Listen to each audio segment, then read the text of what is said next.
আজি 6 মে আজি ৰাতিপুৱাৰ কেইবাটাও গুৰুত্বপূৰ্ণ খবৰ আহি পৰিছে আৰু এনেধৰণৰ খবৰসমূহ নিতৌ চাবলৈ চেনেলটো ছাবস্ক্ৰাইব কৰি ভিডিঅ'টোত এটা লাইক কৰি দিব। ৰাতিপুৱাৰ প্ৰথমটো ব্ৰেকিং নিউজ। নাচুৰবান্ধা মমতা বেনাৰ্জী পৰাজয়ৰ পাছতো পদত্যাগ নকৰাৰ হুংকাৰ প্ৰদান কৰিছে মমতাই। পৰাজয়ৰ পাছতো পদত্যাগ নকৰাৰ হুংকাৰ প্ৰদান কৰিছে পশ্চিমবংগৰ প্ৰাক্তন মুখ্যমন্ত্ৰী মমতা বেনাৰ্জীয়ে। নিৰ্বাচন আয়োগে ষড়যন্ত্ৰ কৰি পৰাস্ত কৰা বুলি মন্তব্য মমতা বেনাৰ্জীৰ। বিজেপি আৰু নিৰ্বাচন আয়োগে মিলি এই ষড়যন্ত্ৰ কৰিছিল বুলি অভিযোগ উত্থাপন কৰিছে তৃণমূল কংগ্ৰেছে। প্ৰধানমন্ত্ৰী গৃহমন্ত্ৰীয়ে মিলি ইভিএম খেলি মেলি কৰিছিল পশ্চিমবংগত।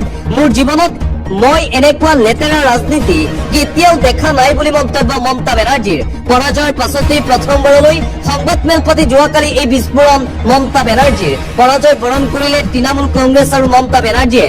পৰাজয় বৰণ কৰাৰ পিছত মুখ্যমন্ত্ৰী হিচাপে পদত্যাগ কৰিব লাগিছিল মমতা বেনাৰ্জীয়ে, কিন্তু মমতা বেনাৰ্জীয়ে হুংকাৰ প্ৰদান কৰিছে বিজেপি আৰু নিৰ্বাচন আয়োগক। মই কোনো কাৰণতেই মুখ্যমন্ত্ৰী পদৰ পৰা পদত্যাগ নকৰো। মই নিৰ্বাচনত পৰাস্ত হোৱা নাই। বিজেপি আৰু নিৰ্বাচন আয়োগে মিলি ভয়ংকৰ ষড়যন্ত্ৰ ৰচিছে পশ্চিমবংগত। ইভিএম খেলি মেলি কৰিছে, সেইবাবে বিজেপি জয়লাভ কৰিছে। মই মোৰ জীৱনত এনেকুৱা লেতেৰা ৰাজনীতি কেতিয়াও দেখা নাই। এইদৰে নিৰ্বাচনত পৰাস্ত হোৱাৰ পিছতেই সংবাদমেল পাতি হুংকাৰ প্ৰদান কৰিছে মমতা বেনাৰ্জীয়ে। উচ্চতম ন্যায়ালয়ৰ কালচপৰো হুংকাৰ প্ৰদান কৰিছে মমতা বেনাৰ্জীয়ে। আন এটা breaking news.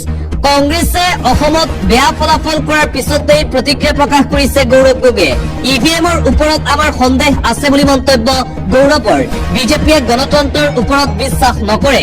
One nation one party কৰিব বিচাৰিছে ভাৰতীয় জনতা পাৰ্টীয়ে। সেইবাবে আন আন ৰাজনৈতিক দলক শেষ কৰাৰ ষড়যন্ত্ৰ বিজেপিৰ, যাৰ বাবে নিৰ্বাচন প্ৰক্ৰিয়াটো একপক্ষীয় কৰিব বিচাৰে বিজেপিয়ে। নিৰ্বাচন নিয়ন্ত্ৰণ কৰাৰ সংস্থা নিৰপেক্ষতা শেষ কৰাৰ ষড়যন্ত্ৰ।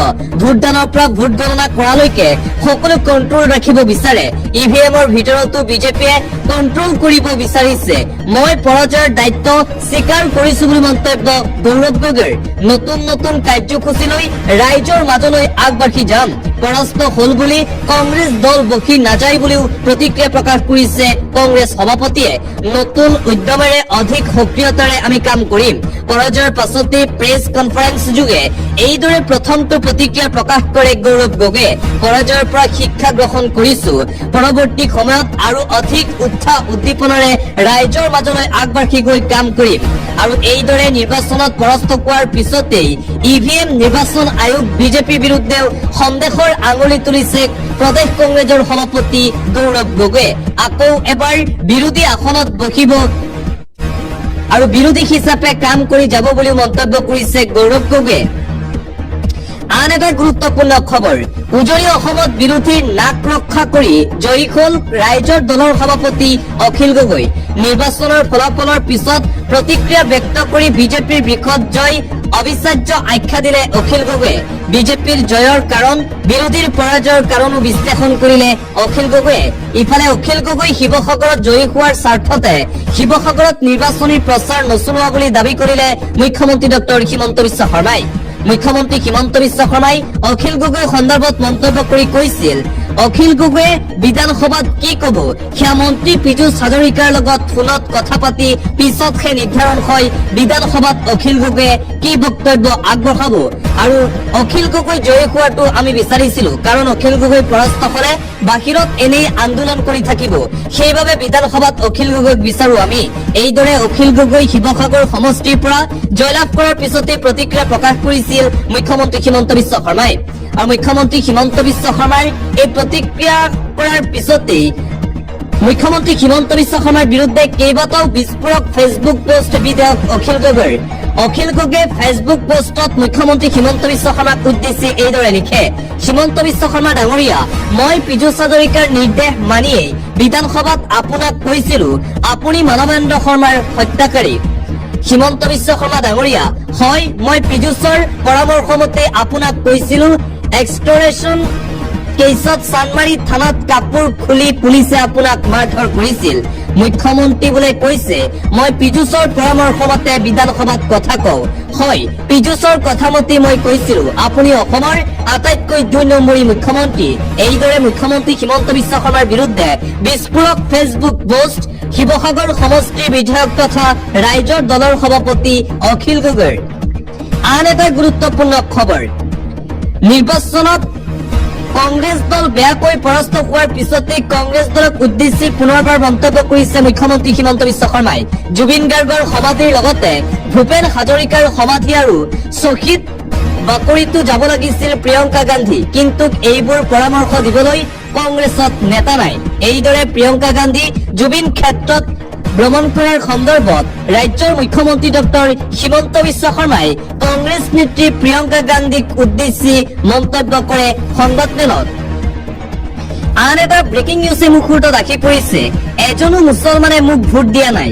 মই কেৱল হিন্দু সমষ্টিতহে কাম কৰিম মই কেৱল হিন্দুৰ বাবেহে কাম কৰিম এই মন্তব্য কৰিছে পশ্চিমবংগৰ বিজেপি নেতাই এজনো মুছলমানৰ ভোট মই লাভ কৰা নাই কেৱল হিন্দু ভোটাৰে মোক জয়ী কৰাইছে সকলো মুছলমানে ভোট কেৱল তৃণমূল কংগ্ৰেছকহে দিছে মই কেৱল হিন্দুৰ কাৰণে কাম কৰিম বুলি আনুষ্ঠানিক ঘোষণা কৰিছে বিজেপিৰ নেতাজনে নন্দীগ্ৰামৰ কেৱল হিন্দু ভোটাৰে মোক জিকাইছে 24 ঘণ্টাৰ ভিতৰত টিএমচি শেষ হৈ যাব পশ্চিমবংগত বিশেষ সম্প্ৰদায়ৰ গুণ্ডাৰে ভৰি আছিল টিএমচি দল মমতাৰ দুৰ্গতে মমতাক হৰুৱাই হুংকাৰ শুভেন্দু অধিকাৰীৰ ভৱানীপুৰ নন্দীগ্ৰামত জয়ী হৈ মন্তব্য শুভেন্দু অধিকাৰীৰ এজনো মুছলমানৰ ভোট মই লাভ কৰা নাই বুলি মন্তব্য শুভেন্দুৰ কেৱল হিন্দুৰ ভোটাৰে মোক জয়ী কৰাইছে গতিকে মই কেৱল হিন্দুৰ বাবে কাম কৰিম বুলি মন্তব্য কৰি চৰ্চাত আহি পৰিছে বিজেপিৰ এই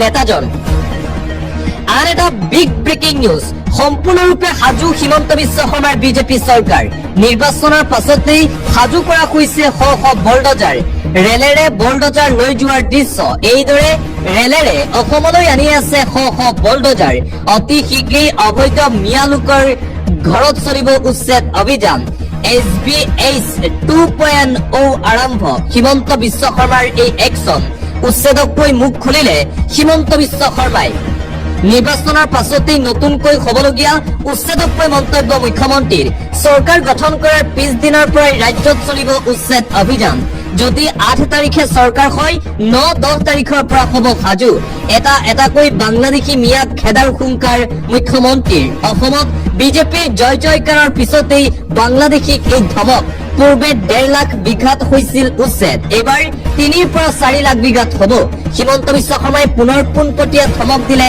অনুপ্ৰৱেশকাৰীক অসমত নিস্তাৰ নাই অবৈধ বাংলাদেশী মিয়াৰ কোনো এজন বাংলাদেশী মিয়া অসমত থাকিব নোৱাৰিব এটাকৈ বাংলাদেশী যাব লাগিব অসমৰ পৰা পূৰ্বতকৈ অধিক কঠোৰ ৰূপত বাংলাদেশীৰ ওপৰত চলিব বলডজাৰ হুংকাৰ ৰাজ্যৰ মুখ্যমন্ত্ৰী ডক্টৰ হিমন্ত বিশ্ব শৰ্মাৰ পৰৱৰ্তী খবৰ তামিলনাডুত ৰাজনৈতিক পট পৰিৱৰ্তন AIADMK আৰু DMKক পিছ পেলাই তামিলনাডুত চৰকাৰ গঠন কৰিছে সুপাৰষ্টাৰ বিজয় নেতৃত্বাধীন TVK বিজয় থালাপতিৰ এই বৃহৎ উত্থান 7 মেত তামিলনাডুৰ মুখ্যমন্ত্ৰী হিচাপে TVKৰ মুৰব্বী বিজয়ে শপত লোৱাৰ পূৰ্ণ সম্ভাৱনা প্ৰথমবাৰৰ বাবে নিৰ্বাচনত অৱতীৰ্ণ হৈ কি শক্তিৰ বলত এইবাৰৰ নিৰ্বাচনত 108খন আসন লাভ কৰিবলৈ সক্ষম হ'ল TVK তামিলনাডুত চৰকাৰ গঠন কৰিবলৈ 118খন আসনৰ প্ৰয়োজন যদিও কোন দলৰ সহায়ত চৰকাৰ গঠন কৰিব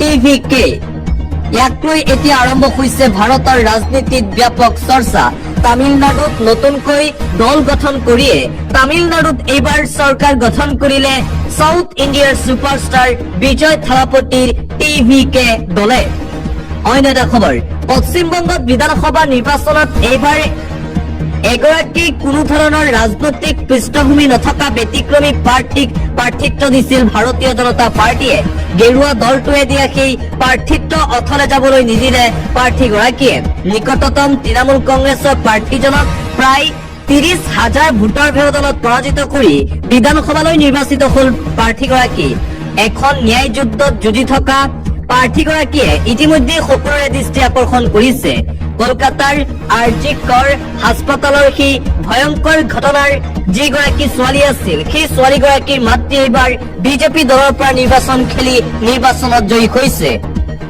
আন এটা গুৰুত্বপূৰ্ণ খবৰ, বিজয় সাব্যস্ত কৰি পশ্চিমবংগত আৰম্ভ বিজেপিৰ গুণ্ডাৰাজ।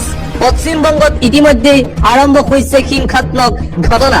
পশ্চিমবংগত বিজেপিয়ে চৰকাৰ গঠন কৰিছে, চৰকাৰ গঠন নহওঁতেই গুণ্ডাগিৰি বিজেপিৰ এই অভিযোগ উত্থাপন কৰিছে তৃণমূল কংগ্ৰেছে। ফলাফল ঘোষণাৰ পাছতেই টিএমচিৰ কাৰ্যালয়ত আক্ৰমণ বিজেপিৰ গুণ্ডাৰ। টিএমচিৰ অফিচ ভাঙি পেলোৱা হল বিজেপি কৰ্মীৰ দ্বাৰা। ভাঙি লন্ধভণ্ড কৰি অগ্নিসংযোগ টিএমচিৰ কেইবাটাও অফিচত। ইয়াৰ পিছতে তৃণমূল কংগ্ৰেছে কৈছে চৰকাৰ গঠন কৰিব পৰা নাই এতিয়াও, কিন্তু আগতেই গুণ্ডাগিৰি আৰম্ভ কৰিছে বিজেপিয়ে। এইদৰে পশ্চিমবংগত বিজেপি জয়ী হোৱাৰ পিছতেই ভয়ংকৰ হিংসাত্মক ঘটনা বৃদ্ধি পাইছে পশ্চিমবংগত। অন্য এটা খবৰ, মুছলমানৰ হেঁচাত 30 বছৰ ধৰি বন্ধ হৈ আছিল মন্দিৰ মুকলিৰে একশ্যন আৰম্ভ বিজেপিৰ। নিৰ্বাচনৰ ফলাফলৰ পাছতেই বিজেপিৰ এই প্ৰথমটো একশ্যন দেখিবলৈ পোৱা গৈছে। অভূতপূৰ্ব জয়ৰ পাছতেই একশ্যন আৰম্ভ কৰিছে বিজেপি দলে। বংগত 30 বছৰ ধৰি বন্ধ হৈ থকা মন্দিৰ মুকলি বিজেপিৰ। মুছলমানৰ হেঁচাত পৰি তলা ওলমাই দিয়া হৈছিল দুৰ্গা মন্দিৰত। মন্দিৰ খুলিলে তেজৰ নৈ বব বুলি ধমক দিছিল মুছলমানে। মুছলমান অধ্যুষিত অঞ্চলটোত একাংশ লোকে দিছিল ধমক। কেৱল দুৰ্গা পূজা আৰু লক্ষ্মী পূজাৰ সময়তেই খুলি দিছিল মন্দিৰটো। বিজেপিৰ জয় জয়কাৰৰ পাছতেই খুলি দিলে মন্দিৰৰ দুৱাৰ। সুপ্ৰিম কোৰ্টৰ নিৰ্দেশনা অহাৰ পাছতো খোলা নাছিল মন্দিৰৰ দুৱাৰ। একমাত্ৰ একাংশ মুছলিম গ্ৰুপৰ ধমকক ভয় কৰি আছিল হিন্দু লোকে। মন্দিৰৰ দুৱাৰ খোলাৰ লগে লগে সোঁত বৈছে এতিয়া ভক্তৰ। পূজাৰীৰ লগতে পূজা অৰ্চনা কৰিবলৈ ভিন্ন প্ৰান্তৰ দৰ্শনাৰ্থী আহিছে। আৰু এইদৰে পশ্চিমবংগত এতিয়া আৰম্ভ হৈছে একশ্যন। প্ৰতিশ্ৰুতি অনুসৰিয়ে জয়ী হোৱাৰ পাছতে মন্দিৰৰ দুৱাৰ খুলি দিলে বিজেপি জয়ী প্ৰাৰ্থী কৃষ্ণেন্দু মুখাৰ্জীৰ পদক্ষেপত আনন্দিত হিন্দু সমাজ। পৰৱৰ্তী খবৰ, মুছলমানৰ ভোট কৰ্তনে আনিলে বিজেপি চৰকাৰ। মুছলমানৰ ভোট কৰ্তনে চৰকাৰ সলনিৰ ললে বৃহৎ ভূমিকা। সংখ্যালঘুৰ ভোট কৰা হৈছিল সিঁচৰিত। সংখ্যালঘু ভোটক বিশেষভাৱে টাৰ্গেট কৰি ৰণনীতি বিজেপি দলৰ। সংখ্যালঘু ভোট বিভাজনে চৰকাৰ আনিলে ভাৰতীয় জনতা পাৰ্টিৰ। 15 বছৰে বংগ শাসন কৰা টিএমচিৰ সংখ্যালঘু ভোটাৰৰ বাবে ঘটিল পতন। মালদাহ, মুৰ্ছিদাবাদ, উত্তৰ দিজাপুৰ আদি আছিল টাৰ্গেট। মুছলমান বহুল জিলাত বহু চিটত হৈছিল ত্ৰিকোণীয় প্ৰতিদ্বন্দ্বিতা। বামপন্থী দলে টিএমচিৰ সৈতে দিছিল সবল যুঁজ। হুমায়ুন কবিৰৰ দৰে স্থানীয় নেতা সকলো সমীকৰণ সলনি কৰিছিল। কংগ্ৰেছেও মুছলিম প্ৰধান চিটত প্ৰক্ষেপ কৰিছিল প্ৰাৰ্থী। ৰাণীনগৰ, নোডা, ৰেজিনগৰৰ দৰে চিট হেৰুৱাইছিল টিএমচিয়ে। SIRৰ জৰিয়তে 90 লাখ লোকৰ বংগত কৰা হৈছিল ভোট কৰ্তন।